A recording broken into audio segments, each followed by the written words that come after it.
평생 뒷바라지만 하라니 내가 너희 밥이야? 이 한마디가 얼마나 절절하게 느껴지시나요? 30대 후반 맞벌이 아들 부부는 어린 자녀를 키우느라 바쁘다며 60대 후반 어머니에게 무료 육아를 떠넘기고 30대 중반 백수 딸은 엄마 집에 얹혀 살며 당연하다는 듯 행동합니다.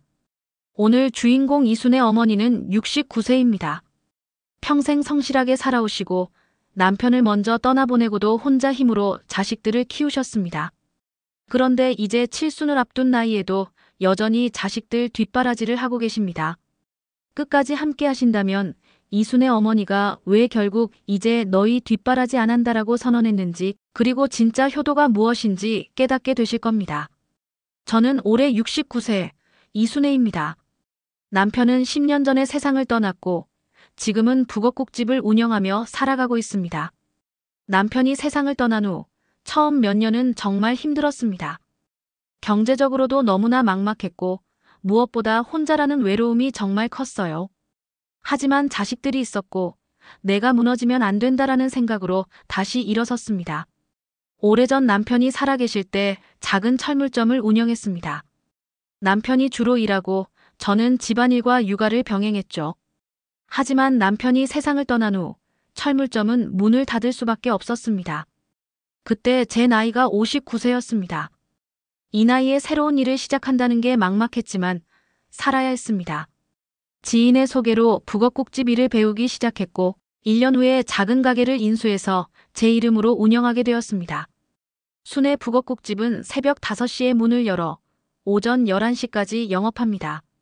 매일 새벽 4시에 일어나 시장에 가서 재료를 사고 국물을 끓이고 손님을 맞이합니다. 60대 후반의 쉬운 일은 아니지만 그래도 제 손으로 번 돈으로 살아간다는 자부심이 있었습니다. 자식은 둘입니다. 첫째 아들 민수는 38살에 결혼해서 두 아이를 키우고 있고 둘째 딸 지영이는 34살입니다. 예전에는 자식들과의 사이가 원만했습니다.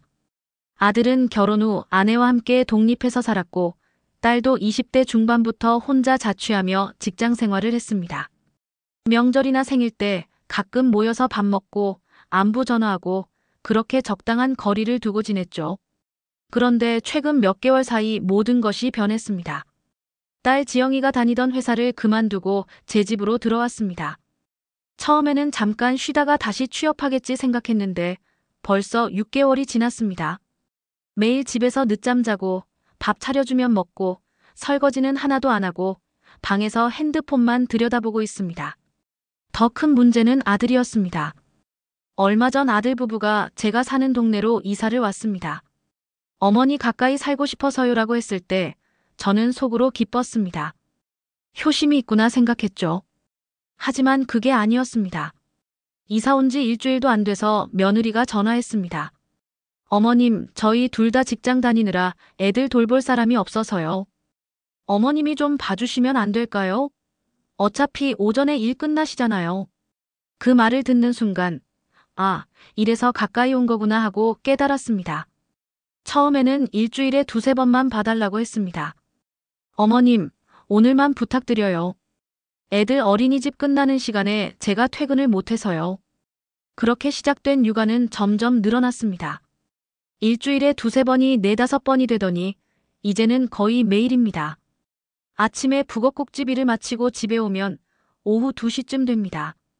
그나마 점심 먹고 좀 쉬려고 하면 며느리에게서 전화가 옵니다. 어머님, 오늘 회식이 있어서 늦을 것 같아요. 애들 저녁 좀 챙겨주시고 재워주실 수 있으세요? 거절하면 어떻게 되는지 아세요? 며느리가 한숨을 푹 쉬며 말합니다. 어쩌죠?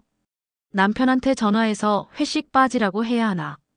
요즘 남편 회사에서 승진 심사 중인데 그 말을 들으면 제가 악역이 되는 겁니다. 아들의 승진을 방해하는 시어머니가 되는 거죠. 손주들은 5살, 7살입니다. 당연히 예쁘지만 예쁜 것과 키우는 것은 다른 문제입니다. 7살 손주는 산만하고 5살 손주는 떼쓰기를 좋아합니다. 둘이 싸우면 중재해야 하고 밥 먹이고 씻기고 재우고. 그 과정이 얼마나 힘든지 아세요? 특히 저녁 시간이 제일 힘들었습니다. 7살 손주는 편식이 심해서 밥 먹이는 것만 1시간이 걸렸고 5살 손주는 목욕하기 싫다고 울고불고 난리였습니다.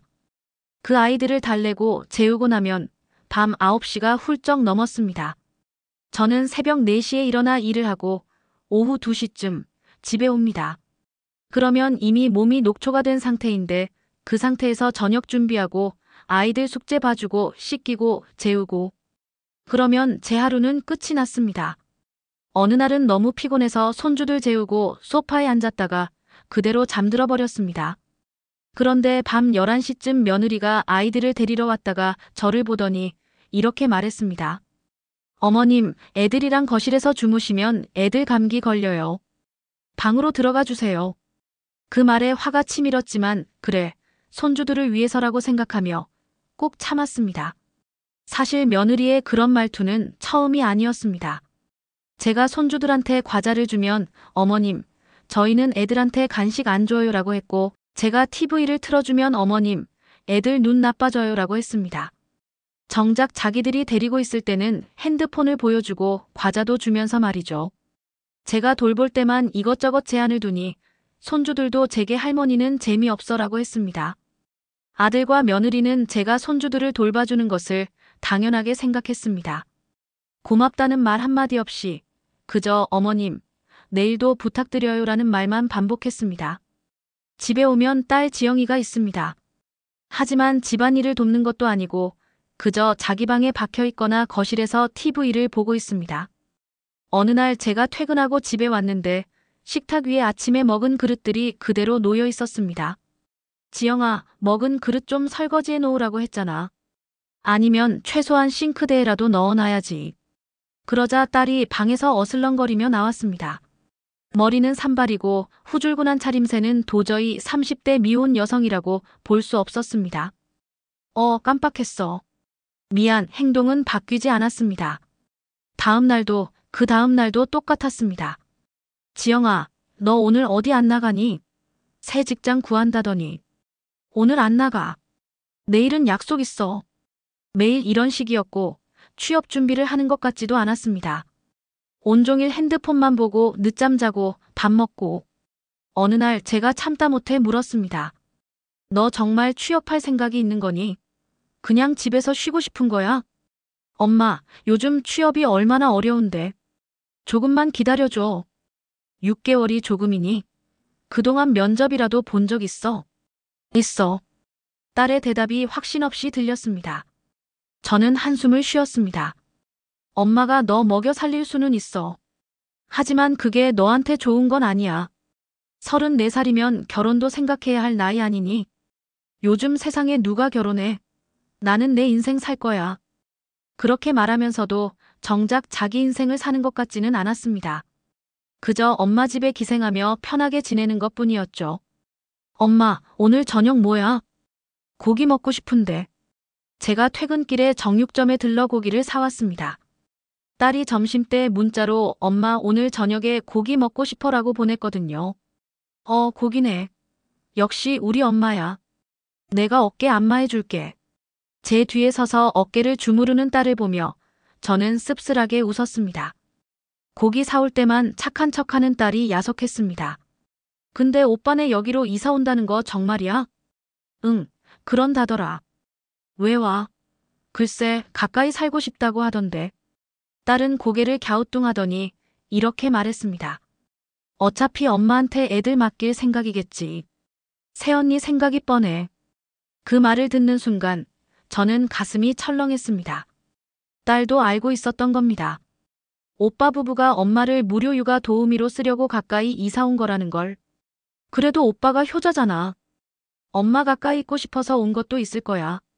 제가 애써 변호하자 딸이 코웃음을 쳤습니다. 오빠가 효자면 엄마 몸 상태부터 신경 써야지. 요즘 엄마 무릎 안 좋은 거 알기나 해. 그 말에 저는 아무 대꾸도 못했습니다. 사실 요즘 무릎이 많이 안 좋았습니다. 새벽에 일어나서 오래 서 있다 보니 관절이 아프고 계단을 오르내릴 때마다 삐걱거렸습니다. 하지만 자식들한테 말하지 않았습니다. 알고 보니 걱정할 사람도 없었습니다. 그러던 어느 날 제 친구 은숙이가 전화했습니다.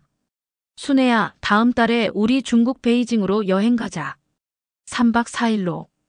은숙이는 제 고등학교 동창입니다. 요즘 들어 자주 만나는데 은숙이도 혼자 사는 과부입니다. 남편을 먼저 보내고 혼자 지내는 것도 비슷하고 마음이 잘 맞았습니다. 중국 베이징 좋지. 나도 가고 싶었어. 사실 저는 평생 여행다운 여행을 해본 적이 없었습니다.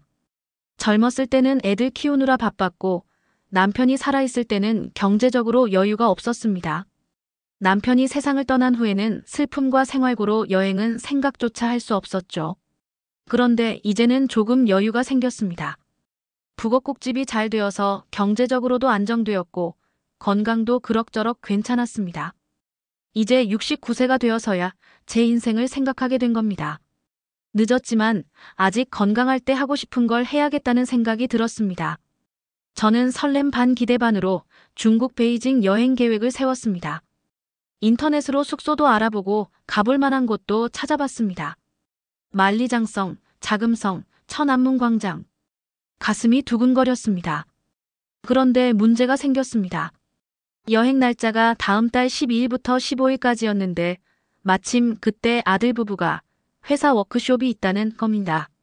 며느리가 전화했습니다. 어머님, 다음 달 중순에 우리 회사 워크숍이 있어요. 2박 3일인데 그동안 애들 좀 봐주실 수 있으세요? 미안한데 나도 그때 여행 가기로 했어. 네. 여행이요? 어디로요? 중국 베이징. 친구랑 3박 4일로. 전화기 너머로 며느리가 한숨 쉬는 소리가 들렸습니다. 어머님, 그럼 어떡해요? 저희 워크숍은 회사 행사인데. 그건 나도 마찬가지야. 이미 예약도 다 해놨어. 어머님, 일정을 조율하면 안 될까요? 저희도 애들만 집에 둘 수가 없으니까 하는 소리예요. 그 말을 듣는 순간 제 안에서 뭔가 부글부글 끓어올랐습니다. 내가 무슨 여행 가는데 너희에게 돈 보태라고 했니? 내가 내 맘대로 여행도 못 가니? 어머님도 이해해 주세요. 저희 입장도 있잖아요. 전화를 끊고 나니 화가 치밀었습니다. 저는 아들한테 전화했습니다. 민수야, 너 다음 달에 워크숍 간다며? 아, 네. 엄마도 들으셨어요? 그래서 그때 애들 좀. 나는 그때 여행 간다. 못 봐줘. 엄마, 그게. 저희도 회사 행사라서 빠질 수가 없어요. 엄마 여행은 다른 때로 미루면 안 돼요? 왜 내가 미뤄야 하는데? 너희가 미뤄. 엄마, 회사 워크숍을 어떻게 미뤄요? 엄마가 좀 이해해 주세요. 그 말에 제가 소리를 질렀습니다. 내가 이해만 해야 하니? 너희는 언제 나를 이해한 적 있어? 그날 저녁 딸 지영이가 거실에 나왔습니다. 아마 제가 오빠와 통화하는 소리를 들었나 봅니다. 엄마, 오빠랑 싸웠어? 응, 그랬어. 다음 달에 내가 여행 간다고 했더니 자기네 워크숍이 있다고 애들 봐달래. 딸이 혀를 차며 말했습니다. 오빠는 그렇게 엄마에 대한 배려심이 없어. 제가 놀라 딸을 쳐다봤습니다. 지영이가 오빠 편을 드는 게 아니라 제 편을 들다니 이게 웬일인가 싶었죠. 다음 날 아들이 직접 집에 찾아왔습니다. 그리고 딸과 마주 앉아서 얘기를 나누더군요. 지영아, 엄마 좀 설득해봐. 우리 워크숍이 정말 중요한데 엄마가 여행 간다고 고집 피우시잖아. 그러자 딸이 화를 냈습니다. 오빠는 그렇게 엄마에 대한 배려심이 없어. 엄마가 평생 여행 한번 제대로 가본 적 있어. 이제 엄마 하고 싶은 거 하게 해야지. 나도 엄마가 여행 가는 건 찬성해. 근데 날짜만 좀 조율하자는 거잖아. 오빠네 워크숍을 엄마 여행보다 우선시하는 게 말이 돼. 오빠야말로 회사에 말해서 날짜를 바꾸든가. 두 남매가 거실에서 티격태격하는 소리를 들으며 저는 부엌에 서 있었습니다. 그런데 그때 딸이 한 말이 제 심금을 울렸습니다. 오빠, 엄마 요즘 몸 안 좋은 거 알아? 무릎도 아프시고 허리도 안 좋으신데 오빠는 알기나 해? 알 턱이 있나 관심이 없는데. 그저 부려먹을 생각만 하지. 그 말을 듣는 순간 제 눈에서 눈물이 흘렀습니다. 적어도 지영이는 제 몸 상태를 알고 있었구나 싶었습니다. 아들이 당황한 목소리로 말했습니다. 엄마 몸이 안 좋아. 나는 몰랐는데. 몰랐겠지. 오빠는 맨날 애들 봐달라고만 하고 엄마 신경이나 쓴 적 있어. 지영아, 너도 똑같아. 너도 요즘 엄마 집에 얹혀 사는 주제에 뭘 하나 도와준 적 있니? 그 말에 딸이 순간 말문이 막혔습니다. 저는 더는 참을 수 없어서 거실로 나갔습니다. 그만해, 둘 다. 너희 둘 다 똑같아. 저는 두 남매를 번갈아 쳐다보며 말했습니다. 너희는 그저 엄마를 부려먹을 생각만 하지. 엄마, 나는. 너는 뭐가 달라? 집에서 6개월째 놀고 먹으면서 설거지 한번 제대로 해본 적 있니? 방 청소는 다 내가 하잖아. 딸이 고개를 숙였습니다. 저는 아들 쪽으로 고개를 돌렸습니다. 민수야, 너도 마찬가지야. 관심 가져달라고도 안 하니까 엄마도 엄마 생활하게 내버려둬라. 엄마, 제가 잘못했어요. 그런데가 어디 있어? 너희는 엄마가 공짜로 부려먹는 일꾼이라도 되는 줄 아는 거야? 그 말에 아들과 딸 모두 깜짝 놀란 표정을 지었습니다. 저는 쌓였던 감정이 폭발하듯 쏟아냈습니다. 너희 편해지자고 다 엄마한테 맡기고 하고 싶은 거 다 하고 다니잖아. 근데 엄마는 고작 여행 한 번 간다는데 이렇게들 난리야? 엄마. 민수야, 너는 맞벌이 부부지 않아. 다른 맞벌이 부부들은 다들 어떻게 애 키우니? 어린이집 연장반으로 보내고 아이 돌보미 쓰고 그렇게들 하잖아. 그런데 너희는 왜 무조건 나한테 맡기려고만 해? 그게 비용? 나한테 맡기면 공짜니까. 내 시간과 내 노동은 돈으로 환산 안 되니? 아들이 할 말을 잃었습니다. 사실 그 말이 핵심이었습니다. 아들 부부는 제가 돈을 받지 않으니까 제 시간과 노동을 공짜로 생각했던 겁니다. 만약 제가 아이 돌봄이었다면 한 달에 100만 원은 받아야 할 일이었습니다. 하지만 엄마니까 시어머니니까 당연히 무료로 해야 한다고 생각했던 거죠. 저는 딸 쪽을 돌아봤습니다. 지영아, 너는 또 어떻고? 34살 먹은 성인이 집에서 6개월째 놀고 먹으면서 뭐 하나 제대로 하는 게 있니? 취업 준비한다면서 온종일 핸드폰만 보고 늦잠 자고. 엄마, 나도 스트레스 받아서. 스트레스?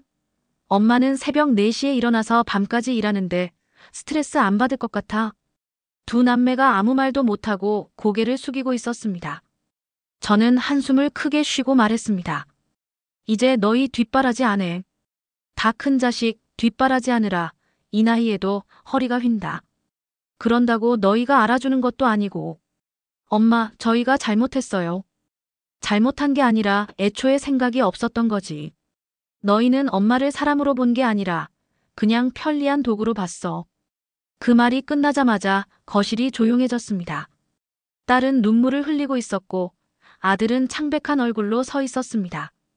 그날 이후 저는 중국 베이징 여행을 다녀왔습니다. 아들 부부의 워크숍이 어떻게 됐는지는 모르겠습니다. 제주도는 정말 아름다웠습니다. 장성, 광장, 고궁, 시원한 바람, 맛있는 음식. 친구 은숙이와 함께 웃고 떠들며 보낸 3박 4일은 제 인생에서 가장 행복한 시간이었습니다. 여행에서 돌아온 후 딸 지영이가 짐을 싸고 있었습니다. 어디 가니? 친구 집에 얹혀 살기로 했어. 엄마한테 패 끼치기 싫어서. 처음엔 그래 잘 됐다 싶었는데 딸의 표정을 보니 마음이 좀 아팠습니다. 지영아, 엄마가 너를 쫓아내려는 게 아니야. 다만. 알아, 엄마. 내가 너무 철이 없었어. 엄마 고생하는 거 알면서도 내 편한 것만 생각했어. 정말로 미안해. 딸이 눈물을 흘렸습니다. 저도 눈물이 났습니다.